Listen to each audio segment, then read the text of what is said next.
नमस्ते आज महाराज जय गुरु श्री रविवास भगवान जय गुरु श्री स्वामी महाराज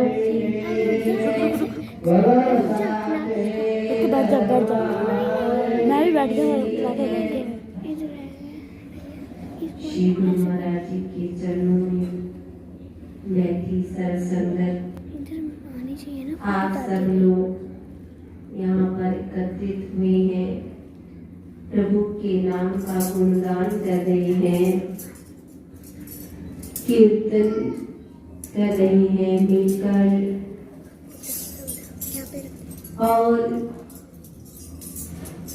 सोही घड़ी सुलखनी विष्णु ने जान बिहारी। आप सब अपने समय को सार्थक कर रहे हैं, क्योंकि कहते हैं वही घड़ी सार्थक है जिस घड़ी में प्रभु के नाम का गुणगान किया जाता है। सत्संग, आरती, पूजा, कीर्तन, श्रवण, मनन, जो भी हम प्रभु के गुणगान में अथवा ध्यान से मन को प्रभु से जोड़ते हैं, तो वो समय हमारा सार्थक हो जाता है। वह घड़ी पवित्र होती है जिस घड़ी में प्रभु के नाम का गुणगान होता है। वह धरती पवित्र होती है जहाँ पर सतगुरु के चरण पड़ते हैं। वह वाणी पवित्र होती है जिस वाणी से प्रभु के नाम का गुणगान होता है। वही हाथ पवित्र होते हैं जिससे हम गुरु चरणों की सेवा करते हैं। वही मन पवित्र होता है जिसमें हम प्रभु के को विराजमान करते हैं, उसका ध्यान करते हैं, नाम जप करते हैं।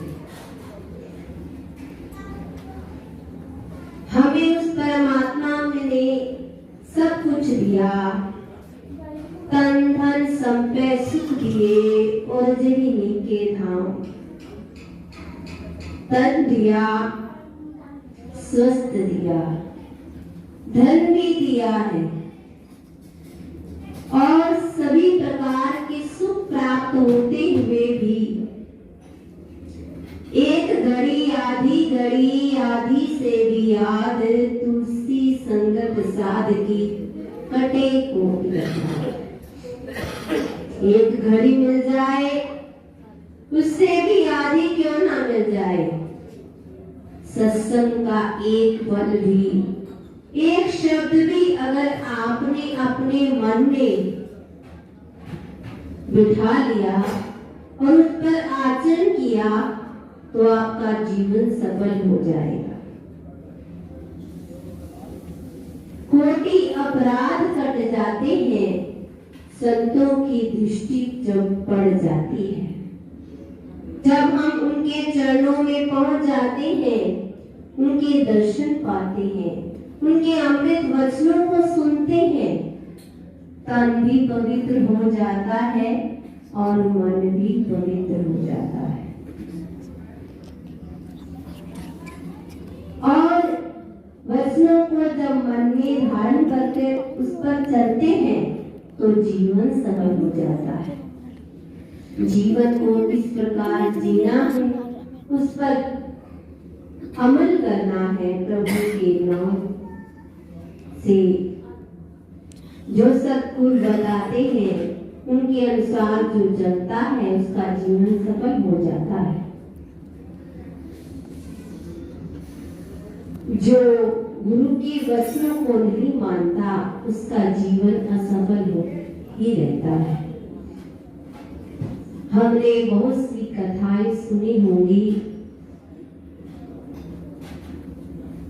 एक कथा अजामिल की।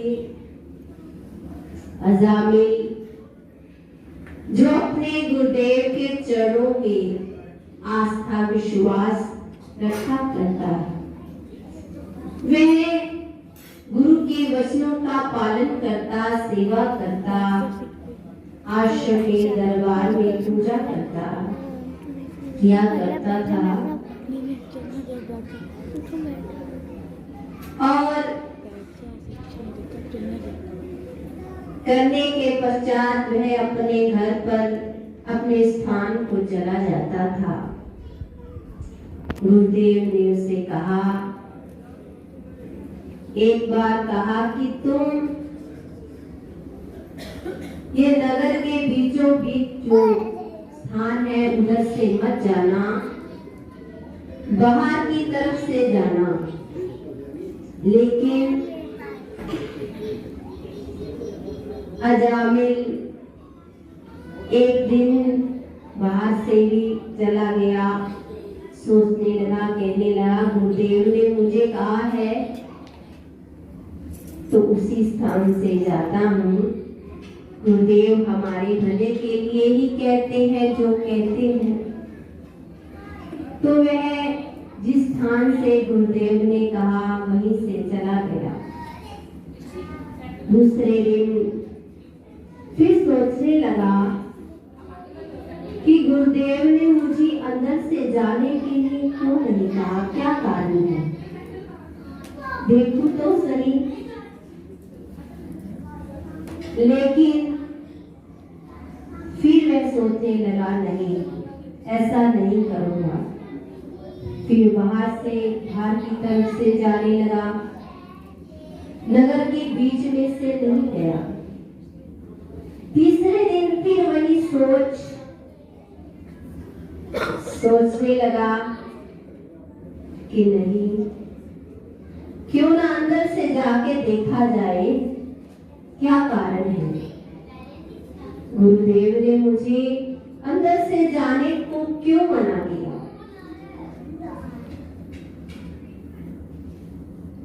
वह नगर के बीचों बीच में से चला जा रहा था।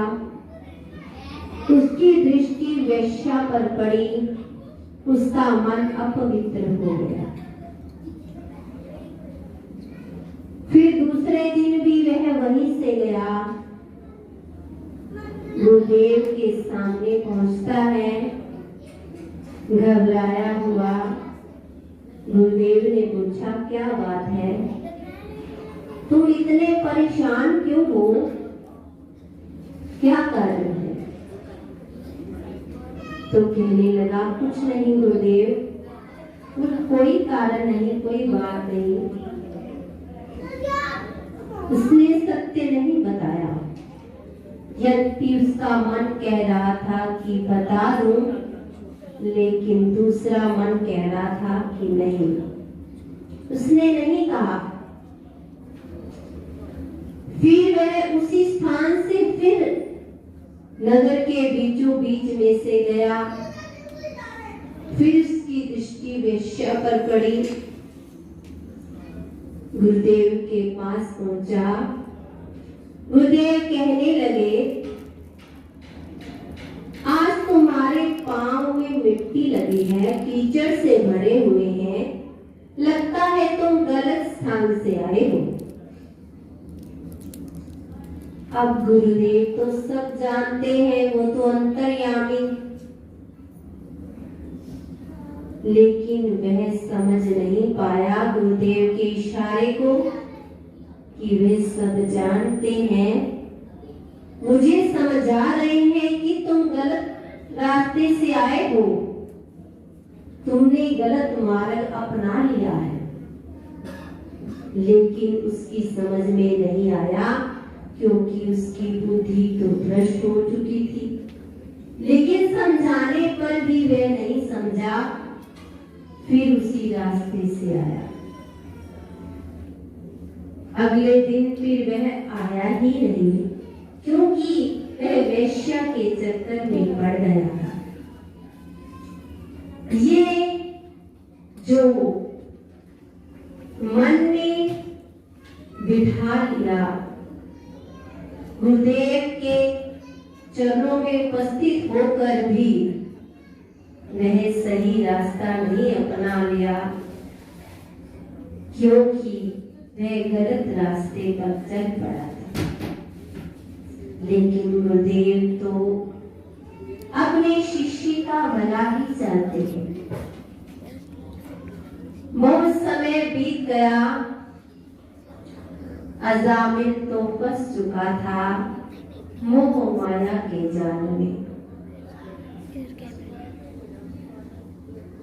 लेकिन एक दिन संत महापुरुष उनके घर पर पधारे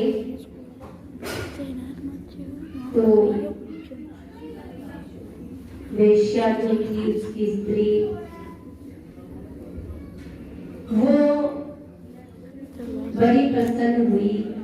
किस प्रकार से हमारे पवित्र स्थान पर संतों का आगमन हुआ, तो वह उन्हें भोजन कराया, बिठाया आसन पर।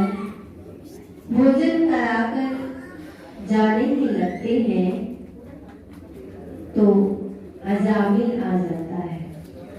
जो अजामिल संतों के दर्शन करता था, नहीं थकता था,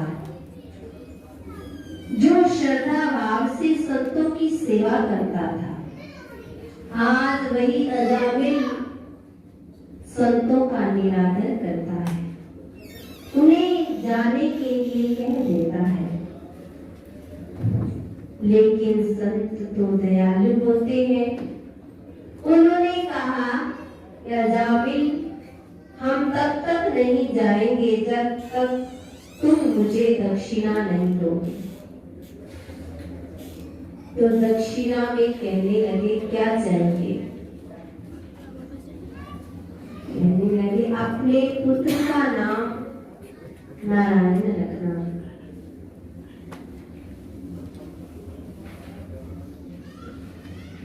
कहने लगा, मेरा पुत्र है, मैं कोई भी नाम रखूं, आपको इससे क्या?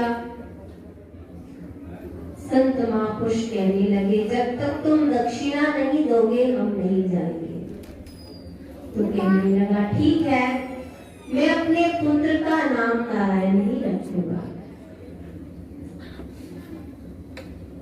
उस संत महापुरुष सतगुरुदेव सबका कल्याण ही करते हैं,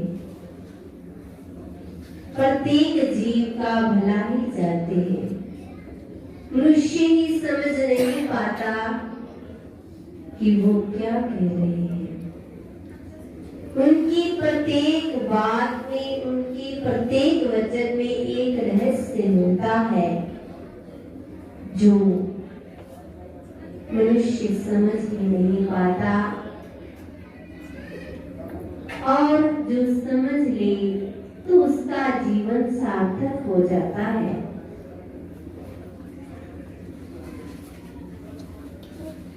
गुरु के बिना सत्मार्ग का ज्ञान नहीं होता, और जो उस पर चल पड़ता है उसका कल्याण होता है। संतों की वाणी को जो सुनता है, उसे श्रवण करता है, मनन करता है, वही सफल है, उसका जीवन ही सफल होता है।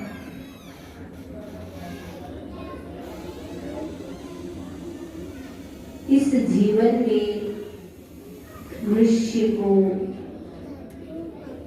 प्रत्येक क्षण प्रभु के नाम में बिताना चाहिए।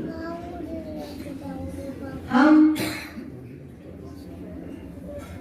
स्वस्थ शरीर के द्वारा प्रभु के नाम का गुणगान नहीं करेंगे तो जीवन का क्या लाभ? एक अंग कट जाने पर हमें इतनी तकलीफ होती है, तो मनुष्य शरीर पूरा का पूरा कितना अमूल्य जीवन हमें मिला है, क्यों ना इसे सार्थक करें। गुरुदेव के वचनों को सुनकर, उन पर चलकर और अपने जीवन के प्रत्येक क्षण का लाभ उठाए। बोलो श्री गुरु महाराज साचे दरबार